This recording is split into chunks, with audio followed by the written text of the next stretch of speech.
શ્રી યમુનાષ્ટકમ. શ્રી મહાપ્રભુજીએ રચેલું શ્રી યમુનાષ્ટકમ એ શ્રી યમુનાજીનું સ્વરૂપ, ગુણ અને લીલાઓનું દર્શન છે.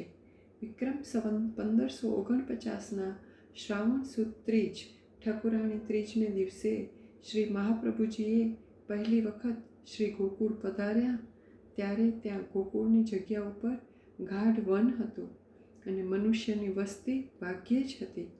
ત્યારે શ્રી યમુનાજીના ઘાટ ઉપર આપ શ્રીએ દામોદર હરસાનીજીને પૂછ્યું, દમલા, અહીં કયો ઠકુરાની ઘાટ અને કયો ગોવિંદ ઘાટ?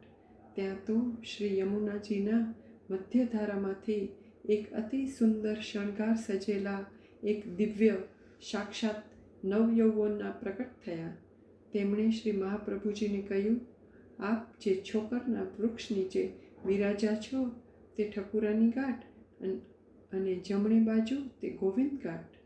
શ્રી મહાપ્રભુજી તુરંત શ્રી યમુના મહારાણીજીને ઓળખી ગયા.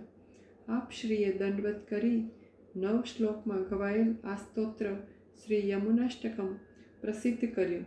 પહેલાં 8 શ્લોકમાં શ્રી યમુનાજીના 3 સ્વરૂપ, અષ્ટસિદ્ધિ, અષ્ટ ઐશ્વર્ય વગેરેનું નિરૂપણ કર્યું અને છેલ્લા શ્લોકમાં શ્રી યમુનાષ્ટકમનો પાઠ કરવાથી પ્રાપ્ત થતા 5 જાતના ફળ વર્ણવ્યા.